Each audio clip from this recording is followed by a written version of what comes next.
As many of you will remember, the format for the first part of the Vassa will have evening meetings that last about 3 hours. Sometimes a talk, sometimes a reading to begin with, and then you have the option to sit, or if you find sitting after a while too painful or difficult, and you prefer to walk, that's okay. And then usually about 9:30 there'll be evening chanting, or soon after, and then 10 o'clock, or more or less, finish.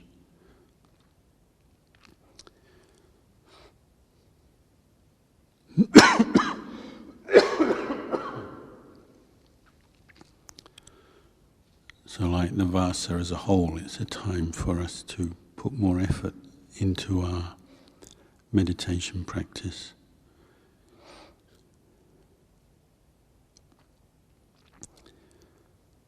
Whether you're a newer member of the community or a more senior member of the community, there's plenty of opportunity to learn and investigate the Dhamma more than we've done before. Also just to review what we already know, what we've already practiced.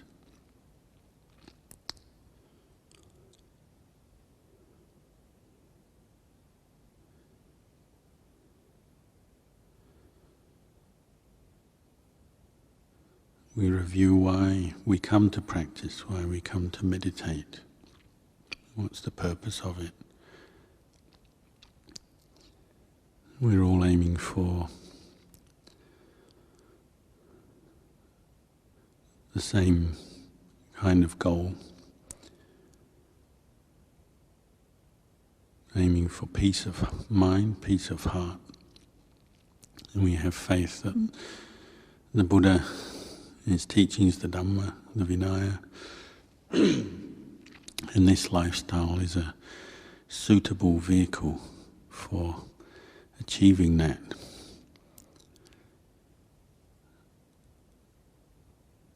And in particular, in this modern era, we have had living examples of human beings who have achieved the highest peace of mind,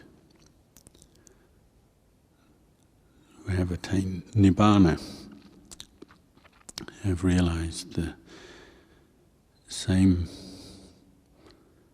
experience of peace, same wisdom as the Buddha, as the enlightened disciples of the Buddha in the time of the Buddha.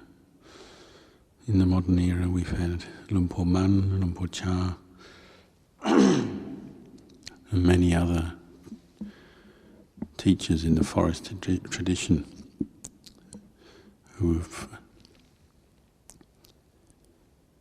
proven that this way of practice works. In particular, Lumpur Cha, we are ordained in a branch monastery of Lumpur Cha. And there's a certain way of practice that is familiar in Thailand and then around the world, that is known as the Ajahn Chah tradition, for want of a better word. There's many aspects of that we know already.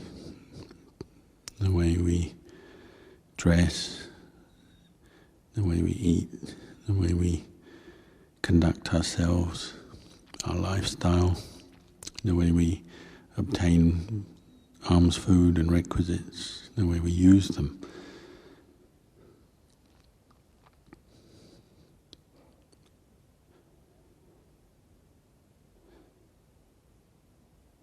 Ajahn Chah used to say, if you're not yet sure how to practice, we'll always go back to basics. Always reflect on whether you're fulfilling the basic requirements and responsibilities of a bhikkhu or a novice or an agarika in the monastery. We all have duties, responsibilities that come with our position, and it's up to each one of us to commit to following, putting effort into that.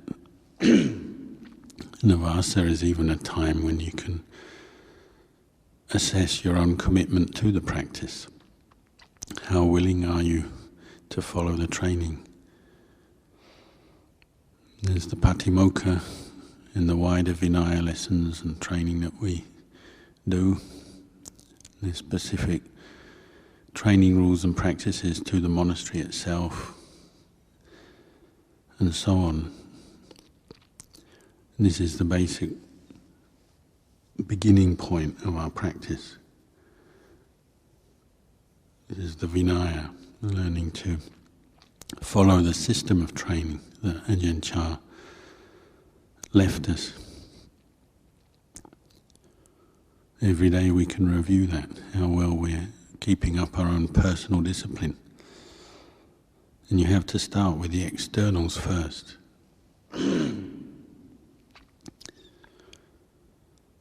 Because it's the externals which will help you to train to lead the mind inwards, to understand some of the higher dhammas, more refined, more subtle dhammas that the Buddha was pointing to. Nowadays, with the proliferation of reading material and information about the Dhamma, the teachings, the commentaries, and different teachers' teachings, there's a whole range of Dhamma to explore, and often we like to read a lot and gather a lot of information. There's nothing wrong with that, but you'll notice the tendency is always to move towards the top.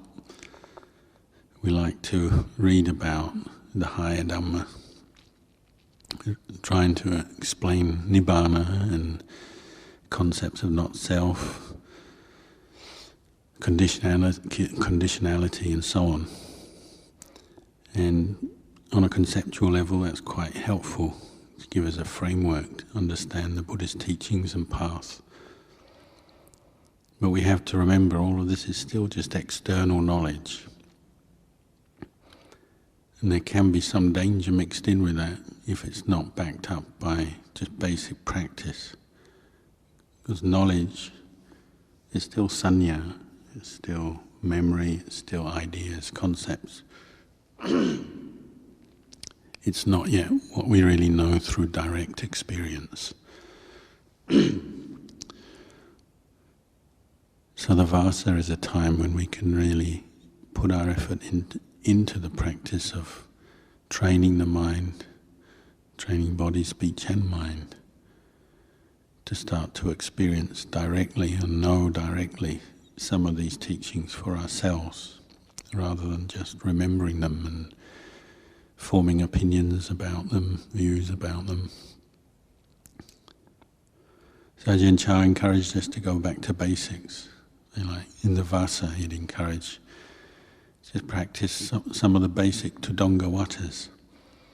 You learn to eat in your bowl, maybe eat one sitting only, don't take any other drinks or breakfast or anything else. Just eat once is a very good standard.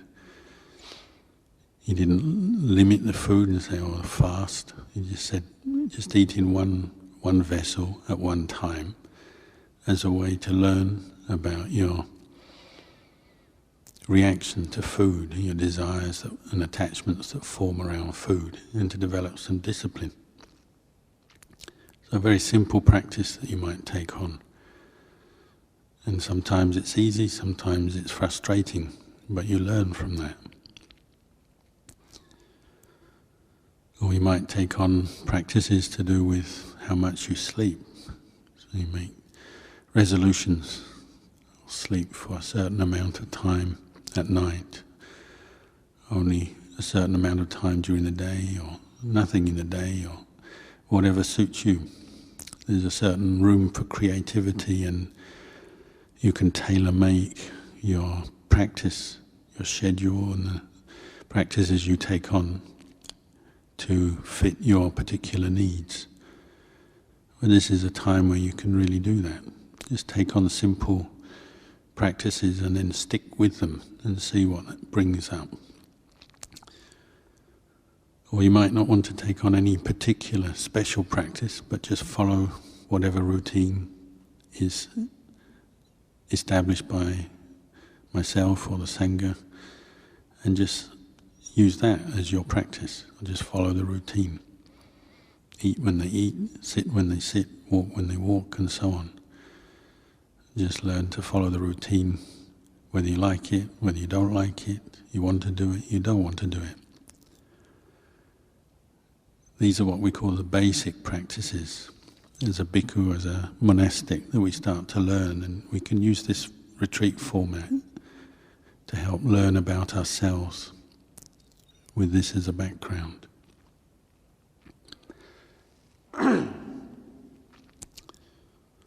The reason retreats can be quite useful sometimes, because it's a situation where you set aside more of the distractions.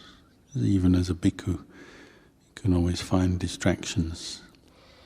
And as you keep developing your meditation, you start to become aware that our main problem as human beings is that our mind is constantly seeking things. It's not still, it's not quiet, it's not peaceful. It's always seeking more experiences, different things, new things, or just change from what we have. And this is one of the challenges that face us. You'll notice just in one meditation how much the mind moves. It doesn't want to stay in one place, on one object for very long. And this is why we experience so much discontent, so much suffering in life.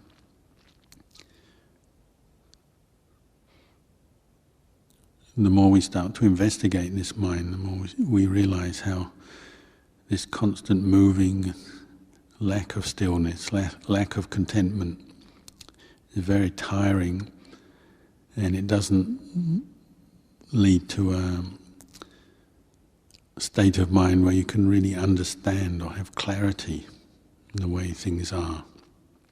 Because the mind can't really watch itself or watch its own experience for very long. It can watch for a little bit and then it moves on to the next thing.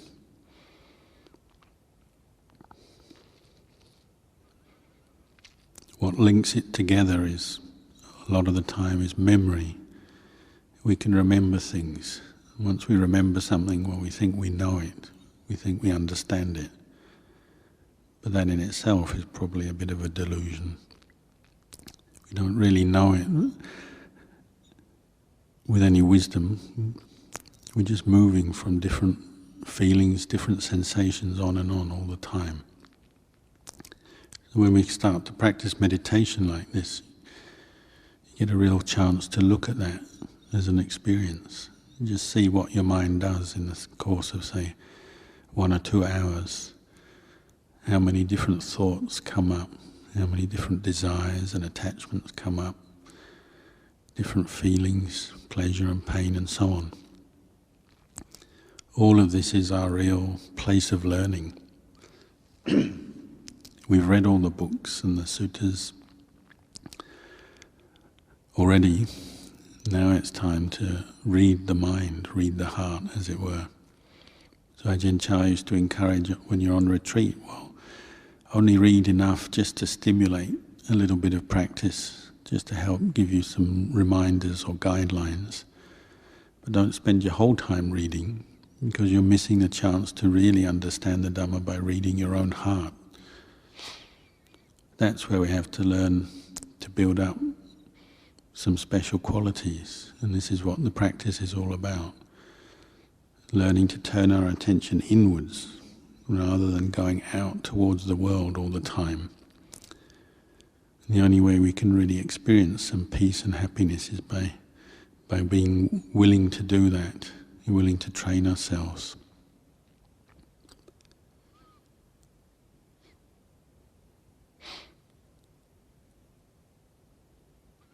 This experience of the mind that it's always seeking on more and more, fueled by craving. It's a bit like when you wash the car, use one of those hoses which has an adjustable head. You've got water coming out, you've got a hose, but if you open the spray so it's very broad, a fine mist of water coming out, it covers a broad area, but it doesn't actually get the dirt off the car very well, because there's not much power to it. If you really want to get dirt off the car, you have to change the head and adjust it so that it's one continuous stream of water that you can direct into a very narrow area, and then you can really wash off the dirt. Our practice is a bit like that. As lay people, we're living such complex, active lives these days, such busy lives, that we only ever have a very low level of self-awareness. And that's why we have so much stress. When you come into the monastery, you have a chance to adjust your hose head.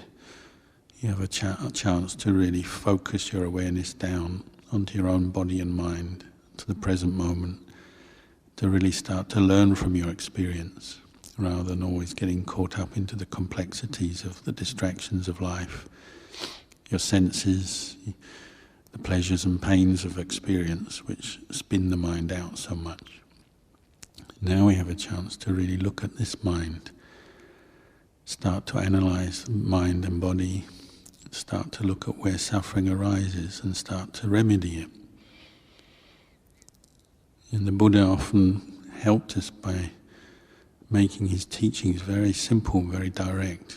You'd say sometimes, I teach about suffering and the end of suffering. Even though we have volumes and volumes of teachings from the Buddha, statements like that remind us exactly what it's about. So where does suffering arise? Well, it arises at any one moment. There might be suffering arise in your experience. How does suffering arise? That's for you to learn and look and learn and observe what's causing it. If we follow our teacher, Ajahn, he always said, well, look at where you're attaching. The nature of this unenlightened mind, the distracted mind, the dispersed mind, is it's always grasping and clinging on to its experience, clinging on with delusion, with ignorance, without understanding. So we cling on to sense impressions, we cling on to feelings, cling on to the experience of this body and mind, and then it spins us out and we suffer with it. If we want to start to change that, then we can use a retreat opportunity like this to really look at what's going on, really learn to contemplate, develop some mindfulness and some continuity of mindfulness through effort, and start to look. Maybe you can very quickly learn some skills in how to face the challenge of dealing with suffering, but not just giving into it, but actually transcending it.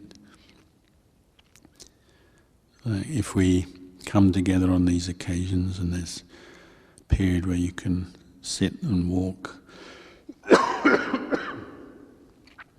for a few hours in a continuous way, we'll just set it up as a little experiment for yourself. What kind of mental experiences are coming up as you sit? Some days you'll find you feel very energized, full of inspiration, and you want to practice, you feel good. Other days you'll probably feel very lousy, maybe feel physically tired or mentally distracted, uninspired and so on. Every day will be a little bit different. Every day there's something for you to look and learn from. Look at the different feelings of pleasure and pain that come up as you sit for longer periods or as you do walking meditation. Really look and observe over a period of time. If you're sitting for an hour or walking for an hour, how many different feelings of pleasure and pain arise and pass away in that period of an hour?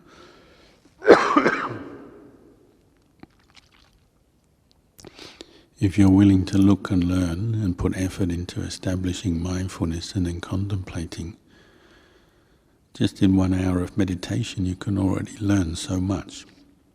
You can watch feelings of pleasure come up, maybe as the mind calms down, but then as that fades, maybe it turns back into pain again. And then sometimes you put forth more effort into establishing mindfulness and feelings change again, disappear again. Rather than always reacting and looking for distraction, we use the occasion to really learn from our experience and develop some higher awareness, higher knowledge that just knows the way things are. Obviously we've heard our teachers say this over again, develop equanimity through the development of mindfulness and investigating the Dhamma. We develop equanimity towards these 5 khandhas, learning to see their impersonal nature. They're, as it were, objects of mind that just arise and cease according to causes and conditions. We've heard that before, so we're probably used to it to the point where it's nothing new, nothing special. But as an experience, what's it like? What's it like sitting with pain? What's it like sitting with a mental state of boredom, distraction, anger, lust? Can you bring your mind to see it just as an object of mind arising and ceasing? And to see and know feelings arising and passing away rather than reacting to them, and so on. This is the kind of task that we're rising to. What Ajahn would encourage us to do is use quality of virya rampa. Virya rampa means persistent effort, or continuous effort, in order to overcome suffering. And really that's what we're developing. If we come to an evening meeting that's 3 hours long, then you have to put in effort. But you can trust that Ajahn Chah and other teachers before him have done this and found good results from it. So it's a matter of putting that to the test for yourself. If you haven't got results from your practice yet, don't worry, just carry on. Maybe it's a matter of just going back to square one and keep applying yourself to the meditation techniques. Keep bringing up effort, looking and learning and giving yourself time. And the Buddha called it a gradual training. Even though we would love to have experiences of sudden realization, sudden enlightenment, I think most people would agree if you look over a period of time, it's a gradual process of the mind becoming more aware of itself, more aware of its strengths, more aware of its weaknesses, more aware of its good parts, more aware of its faults. That can only come through developing mindfulness and contemplating the mind itself and the way it operates.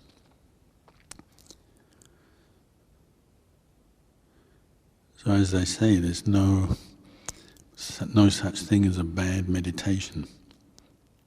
It's all a place you can learn from, and often the very times when we have the most distraction, the most suffering going on in the mind, that's the time when we can learn the most. As we know, the more we practice, there will be times when the mind gets to a certain state of peace, It may not be the deepest level of samadhi, but there'll be some calm, some peace. And it's always tempting to indulge in that, to accept that as good enough, and to be just quietly sitting with that peaceful feeling or walking with the peaceful feeling. There's nothing wrong with that because it's a wholesome Dhamma arising, but then what takes over is the clinging to it, and the clinging to it often leads to a kind of dullness. So even the peace of meditation can be a trap that we can fall into. It can lull us into a sense of complacency, and then we don't investigate further. So we always have to be sharp and on our guard. Even when the mind is peaceful, we have to alert ourselves to possible pitfalls. Keep looking. Say, is there any more causes for suffering in here? And you can see sometimes you have a nice peaceful period, especially if you've been on self-retreat, not talking to anyone, just being on your own. You might have a nice peaceful time and think, oh, this is it, this is the real practice.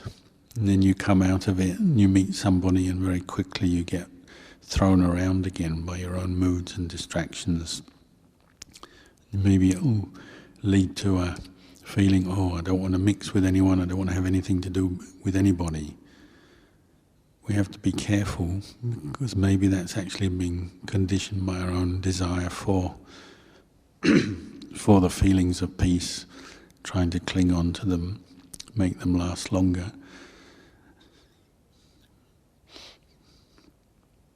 Ajahn Chah used to say, if you cling on to peace in that way, you only want to practice in a place where you can control the conditions and make it nice and peaceful, and don't have anyone disturb you, and don't have any extra work or duties or whatever.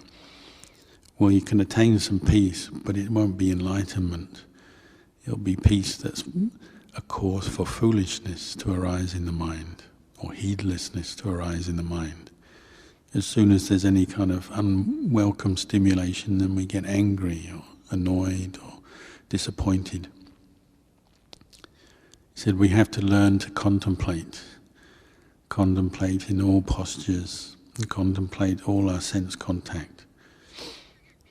When we come out of a retreat situation and we mix with people or we're more active, we have to contemplate. We have to establish mindfulness at our eyes, our ears, our nose, our tongue, with the body, with the mind. Because that's where you'll get wisdom. You'll see the uncertainty of pleasure and pain, the uncertainty of pleasure that comes with samadhi, the uncertainty of pain, painful feelings come and go. Nothing is sure. Even the thought, oh, this is samadhi, or is this the cause for enlightenment? Still not sure. The wise person uses this reflection, keep bringing up the reflection on the uncertainty of conditions, uncertainty of mental contact, sense contact, reflecting in this way that you don't get caught out by anything. Whether meditation is going bad, meditation is going good, it's not sure. You're having a good day, a bad day, an intermediate, mediocre day, it's not sure. In the end, the aim is to get to have enough mindfulness and enough insight just to see conditions as what they are. They're just conditions. Moods are just moods. Thoughts are just thoughts. Feelings, memories are just feelings, memories. This body is just body made up of 4 elements. As soon as we lose our mindfulness, lose our ability to investigate the Dhamma, then that sense of ownership comes in again. And we take ownership of every thought, every feeling, take ownership of the body, and that's where all the doubt and anxiety starts to arise again, because we feel like we own it.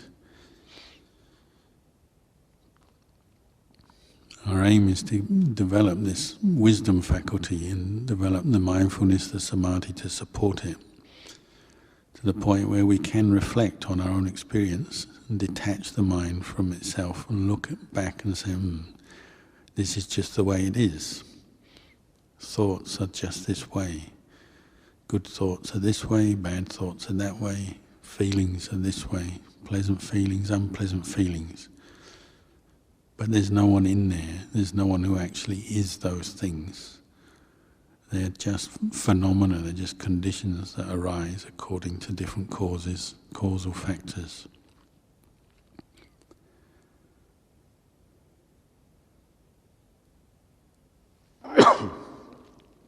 You notice when you have been practicing for a while, then maybe you do experience some more solid or sustained periods of peace.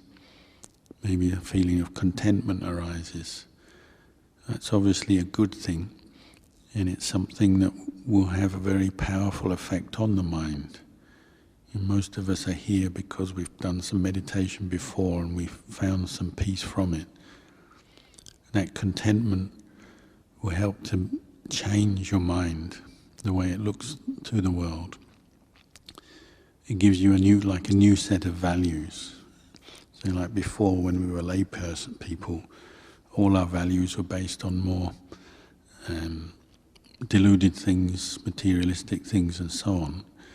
Things that make us feel good, pleasure, we see as good, give value and importance to them. Things that bring us pain, we don't like, don't want, and so on. But we're always chasing craving and attachment. But now if you've experienced some peace, it starts to give you a new awareness of yourself. When you say, perhaps the most important thing in this world is really this peace of mind. All the external things, all the things I formerly are attached to, however good they were or are, they're still very temporary and they're very unreliable. What you notice is the peace of samadhi is something very difficult to harm, difficult to destroy. If there's some real continuity of mindfulness, some real peace comes up sometimes, something very, very special. So then when you're using that as a way of learning about yourself, you want to preserve it, you want to keep it more. You don't want to lose it, you don't want to let things damage it or harm it or take it away. So you start to rearrange your value system and the way you lead your life. You start to be more careful what you say, what you do. You start to be more reflective on cause and effect, the process of karma, how it affects your mind and so on. So it's very important in a time like this in the Vassa, really put effort into the practicing, on a daily basis. Just set aside other concerns, other issues as much as you can, and put effort into formal sitting, walking meditation. And even if you only experience a few bits of peace here and there, you find these can be very valuable in giving you insight into how to further your Dhamma practice, how to protect the mind, how to avoid falling back into some of the old bad habits and so on. So there's much for us to learn. This is only the first day, so we can spend the evening practicing together. As I said, there'll be some chanting at about 9:30. For now, you can sit and walk as you feel.